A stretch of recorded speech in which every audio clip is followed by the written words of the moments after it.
Beloved, let me ask you a sacred question. A question that can shift your vibration, clear your confusion, and align your life with divine power. Where does your help truly come from?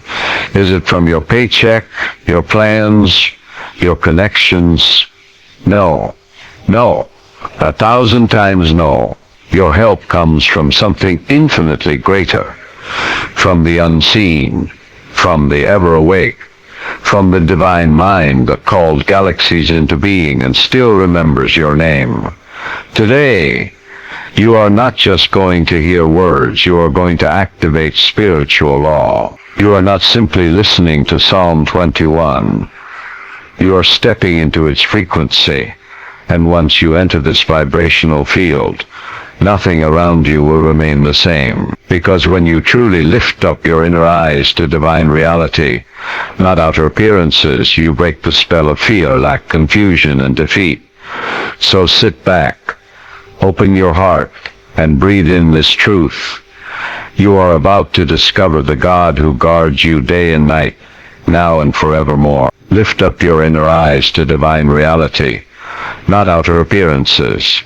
When the psalmist says, I will lift up mine eyes unto the hills, from whence cometh my help, he is inviting us to make a powerful inner movement, not just a glance upward, but a total shift in consciousness. This is not the lifting of the physical eye, but of the spiritual attention. He is not speaking of mountains in the distance.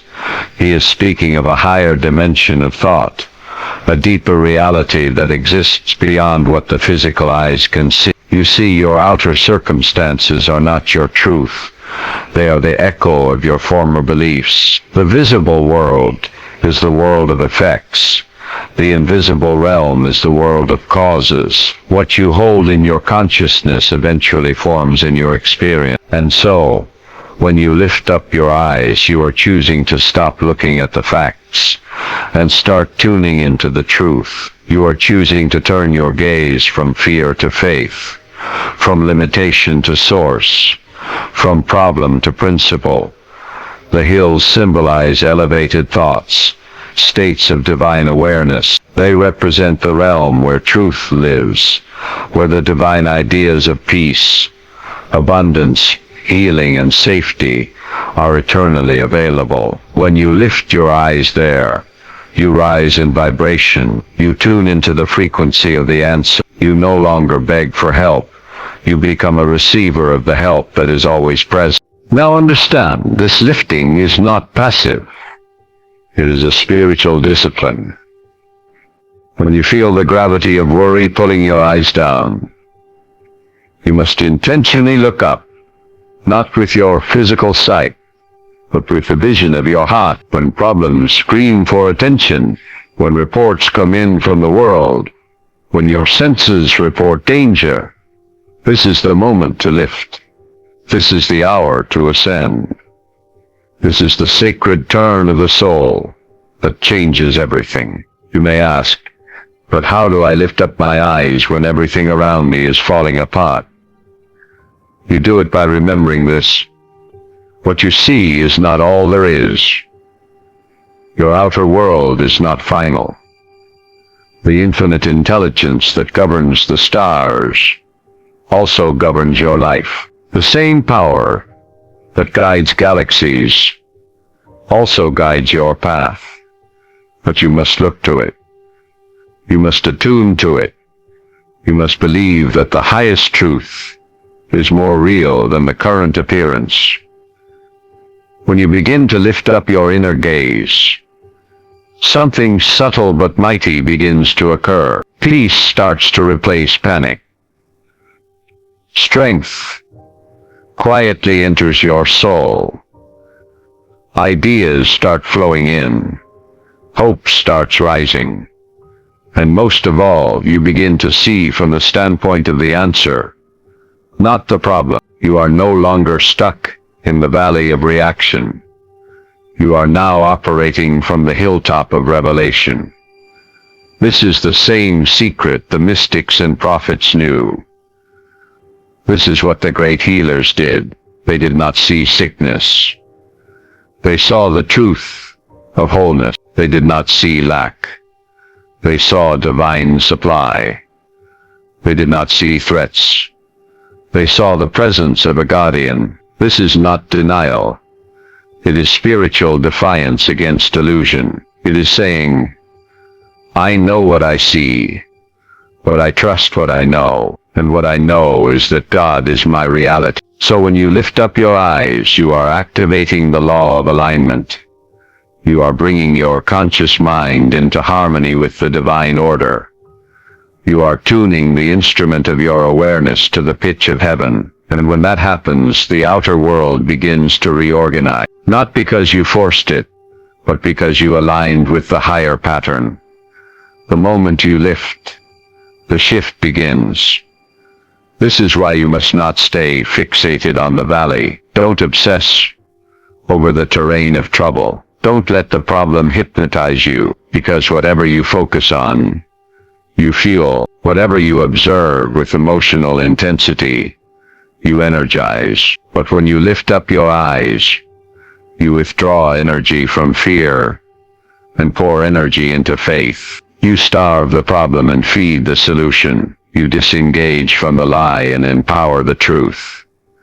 Let this lifting become your daily habit. Let it become your automatic response. Train your mind to default to the hills. Let your inner eyes be programmed to look to the spirit, even while your physical eyes see the facts. This is the spiritual mastery the psalm invites us into. It is not theory. It is transformation. The hills are not far off. They are not external. They are within you. The divine reality is not beyond the clouds. It is in your own soul. And the moment you decide to look up, not just once but as a way of being, you will find that what you were looking for has already been looking after you. Your help flows from the infinite source, not limited conditions. My help cometh from the Lord, which made heaven and earth. With these words, the psalmist destroys every illusion of human dependency. He makes it plain. Your help, your sustenance, your protection, your provision does not come from the outer world. It comes from the source of all that is, the supreme intelligence that fashioned galaxies and knits the breath in your lungs. Too often, we are taught to believe that help must come through specific channels. A person, an institution, a paycheck, a doctor, a system. And while help may flow through these channels, it never comes from them. They are instruments, not originators. The true help, the real force, the actual power behind all manifestation, comes from God. This source is not limited by supply chains. It is not delayed by bureaucracy. It is not threatened by economic trends. It is above all systems, beyond all constraints and beneath all appearances. And it is personal to you. You are not just a number to this source. You are a vessel, a channel, a beloved extension of its own being. When you believe that your help comes from limited people or conditions, you live in fear. You become a spiritual beggar, hoping someone will save you. But when you understand that your help comes from the infinite, your posture changes. You stop chasing, and you start receiving. You stop panicking, and you start trusting. You move from victim to victor. Now let's be clear. This help is not passive. It is intelligent. It flows precisely to where it is recognized. God's help is like a river. It moves where there is openness. It responds to belief. It attends to the consciousness that expects it. It comes where it is welcomed. So the real question is not will help come, but am I aligned to receive it? Am I looking to the infinite or clinging to the finite? Am I trusting the source, or trying to manipulate the channels? To declare my help cometh from the Lord is to disconnect your panic from the outer scene and reconnect your peace to the inner reality. It is to say, even if the job falls through, The source does not. Even if the person walks away, the provision does not. Even if the system fails, the supply does not. Your source is eternal. Your channel may change, but your source remains. It is not shaken by event. It is not exhausted by demand. It is not confused by appearances. It simply gives and gives and gives. And it gives according to your faith. This is the great liberator. Because when you truly know your help comes from the Maker of heaven and earth, you are never at the mercy of the moment. You are not at the mercy of policy, people, timing, or trouble. You are governed by a higher law, backed by a higher power, sustained by a higher intelligence, and that help, it's not late, it's not missing, it's already surrounding you, already moving, already answering. The shift begins the moment you stop looking to the outer and start trusting the inner source. The divine is not watching to see how long you suffer. It is waiting for you to remember where your help truly comes. God never sleeps. Divine protection is constant and active. He that keepeth thee will not slumber. Behold, he that keepeth Israel shall neither slumber nor sleep. These words are not poetic exaggeration. They are sacred declarations of an unchanging truth. The power that governs your life is perpetually awake, ever present and ceaselessly attentive. Unlike man, who tires, forgets, or overlooks, the infinite mind never misses a moment. There is not a second in your life where you are unguarded, not a breath you take that escapes divine awareness. To say God never sleeps is to affirm that you live in an uninterrupted stream of divine surveillance, not one of judgment, but one of love. The Creator's eyes are not passive observers.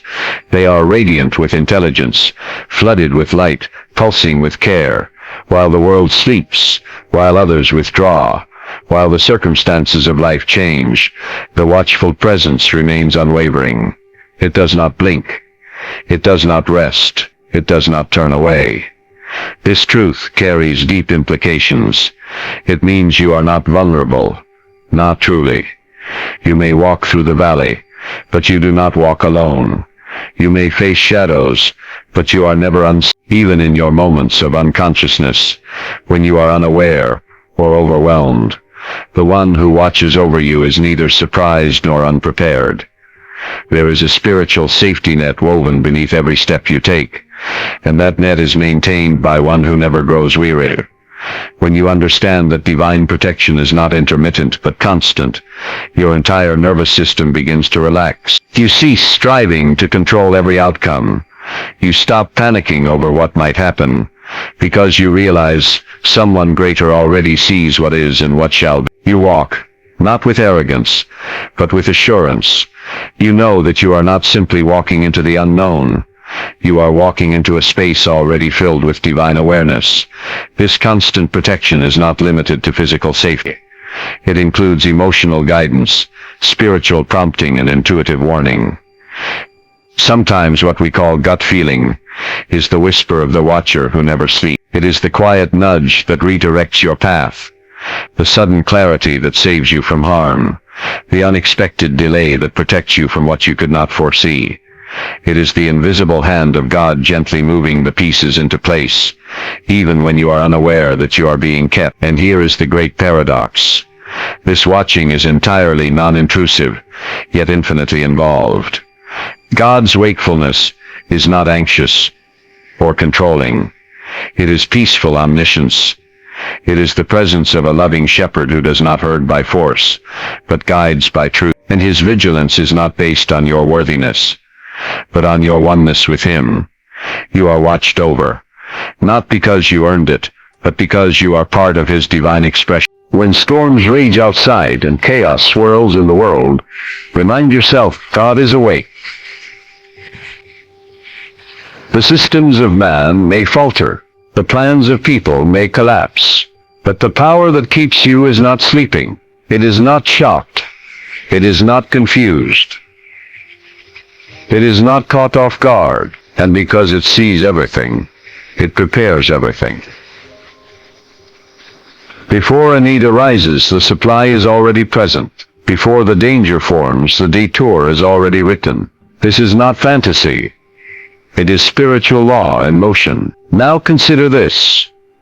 If the keeper does not slumber, why should your soul remain anxious? What benefit is there in restlessness, when the guardian of your being is already awake on your behalf? You are not meant to carry the full weight of life on your own shoulders. You are meant to rest, not in ignorance, but in trust. You are meant to sleep in peace, because the one who watches over you does not. The night is not a threat. It is a passage through the arms of divine stillness. So let this awareness sink into your subconscious. Let it enter the deepest chambers of your thought life. You are not unguarded. You are not forgotten in the dark. You are not one of the masses, lost in a crowd of divine inattention. You are intimately known, perpetually watched, and safely held in the eye of the one who never slumbers. You are personally kept by a power that knows your name. The Lord is thy keeper, not just the keeper of the universe, not just the guardian of angels or prophets or saints. The Lord is thy keeper. This declaration is profoundly intimate. It is not a distant doctrine. It is a personal reality. The same infinite power that created galaxies has assigned itself to your life. Not generally, but specifically. You are not simply part of a crowd under general protection. You are the focus of a deliberate, detailed, divine watchfulness. This keynote brings the grandeur of God into your individual experience. You are not just kept in theory. You are kept in detail. Your thoughts, your movements, your challenges, your fears, all of it matters to the one who keeps you. And that keeping is not partial. It is not conditional. It is not withdrawn based on behavior or performance. It is consistent, absolute, and rooted in eternal ale. To be kept by God is more than being watched. It is to be sustained, protected, nourished, covered and secured in ways the human mind cannot fully grasp. It means you are held in a divine grip that no circumstance can pry open. The word keeper implies guardianship. Yes, but also caretaking. God is not just defending you from harm.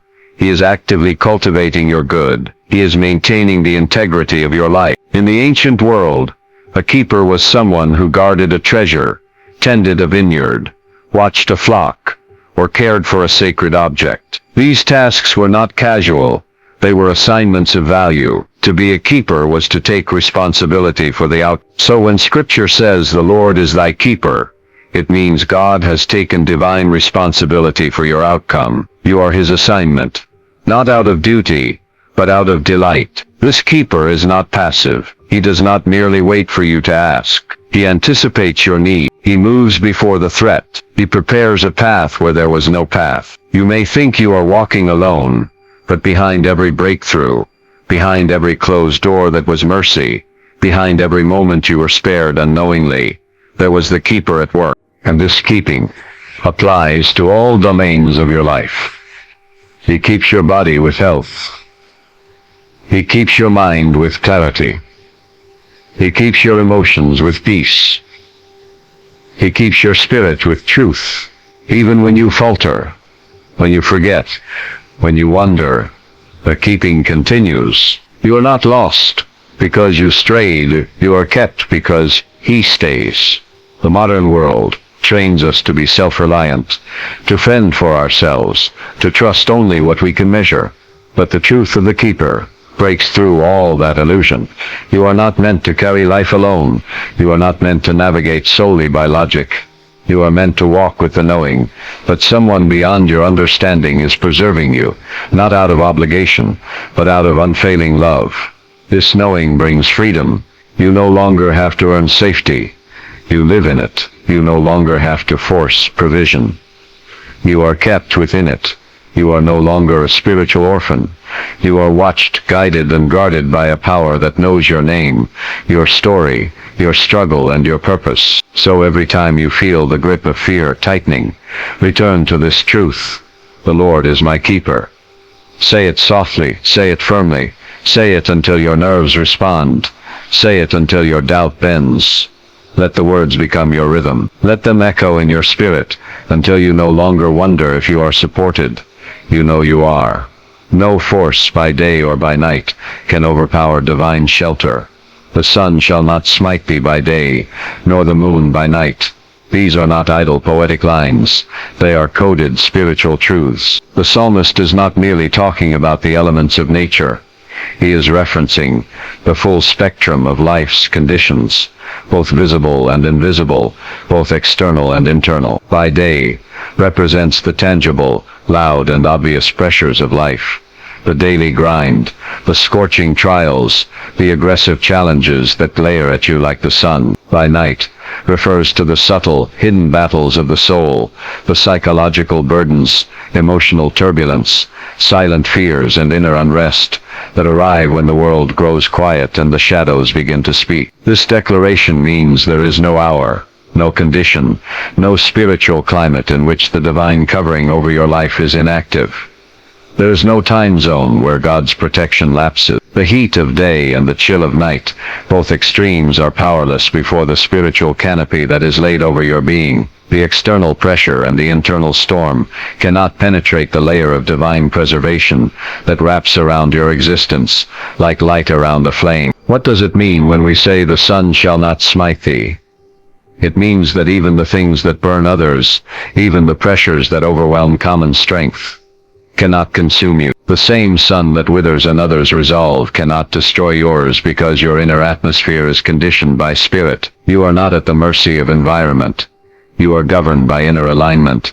The intense rays of challenge may shine upon you, but they do not scorch your destiny. You walk through the heat of trials insulated by grace, cooled by the rivers of divine presence within. And the moon by night, it speaks of that eerie uncertainty, the things that whisper in the dark, the fears that grow when light is limited. The moon represents illusion, the distortions of the subconscious, the quiet drift toward despair.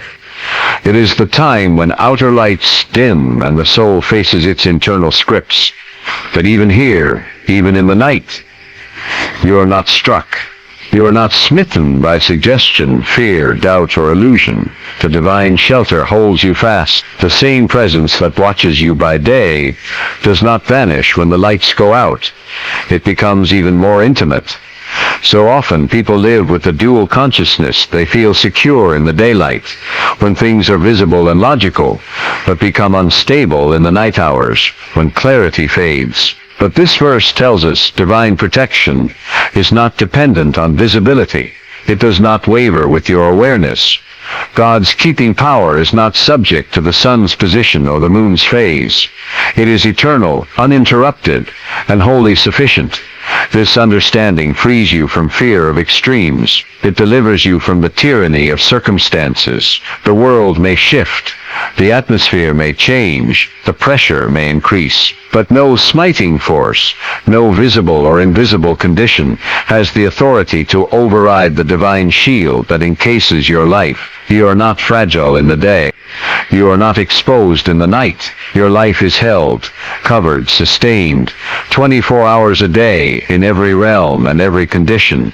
You begin to walk in a new assurance, not arrogance, but spiritual confidence. You move through the intensity of life with quiet poise, not because you trust in your ability to endure, but because you trust in the strength of the one who covers you. You may feel heat, but it will not consume you. You may hear whispers in the night, but they will not define you, because from sunrise to moonrise, the divine shelter holds firm. All forms of evil dissolve in the light of spiritual awareness. The Lord shall preserve thee from all evil. This is not a partial promise. It is absolute. It does not say some evil, or major evil, or visible evil. It says all. That means there is no category, no disguise, no variation of evil that escapes the jurisdiction of divine preservation. This preservation is total. It reaches the hidden and the seen, the inner and the outer, the sudden and the slow moving. every form of destruction, every intent of harm, every vibration of fear, it all dissolves when exposed to the sustaining light of God's presence. Now understand this: evil in the spiritual sense is not just moral wrongdoing. Evil is anything that seeks to undo the good, distort the truth, or break the flow of divine order in your life. It can appear as sickness, as lack, as fear, as confusion, as injustice. It can arrive dressed as failure or depression or deception. But no matter its mask, its substance cannot stand when divine light is present. Evil is not equal to good. It is a shadow that flees when the light is turned on, and your awareness of divine presence is that light. To be preserved from all evil is not to avoid life's challenges. It is to be immune to their destructive intent.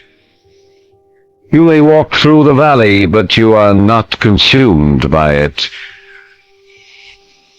You may encounter conflict, but it does not invade your peace. You may hear the voice of fear, but it does not enter your core, because the preservation of God surrounds your life like a shield of light, a force field of truth that neutralizes falsehood before it enters your system. This preservation operates not just externally, but internally. Sometimes the most dangerous form of evil is not what comes at you, but what tries to rise within you: resentment, bitterness, jealousy, despair. But when you are in union with Spirit, even these inner threats are disarmed. Divine light exposes them, weakens them, renders them powerless. You become not only untouchable by outer darkness, you become cleansed of inner poison. And this is where the real transformation happens. Because divine preservation is not simply defensive, it is creative. It does not merely keep you from evil. It generates goodness. It fills the spaces where evil would try to enter with truth, beauty, joy, and peace. It does not just block negativity, it overwrites it with the language of heaven. This is why your preservation is not a fragile bubble. It is a powerful force of renewal. So what does this look like in daily life? It means you stop fearing what others fear. You stop bracing for attack. You stop rehearsing worst-case scenarios. You know that evil is not your teacher, not your companion, not your destiny. You are not here to battle shadows. You are here to walk in light, and where there is light, there can be no darkness. You stop expecting harm and start expecting harmony. You walk into situations, not wondering if something will go wrong, but knowing that nothing can go wrong in the presence of divine law, even when mistakes happen, even when things go off course. You know the preservation is active. It redirects, recalibrates, restores. Evil may try to speak, but it no longer has authority in your narrative. Its voice is drowned out by the higher frequency of divine truth. This gives you great peace, not passive peace, but powerful peace. You are no longer scanning for danger. You are rooted in assurance. You are no longer addicted to fear cycles. You are saturated in trust. The Lord shall preserve you, not maybe, not sometimes, not conditionally. You live under a blanket of spiritual immunity, not because of who you are in the flesh, but because of who you are in spirit. This is not superstition. It is law.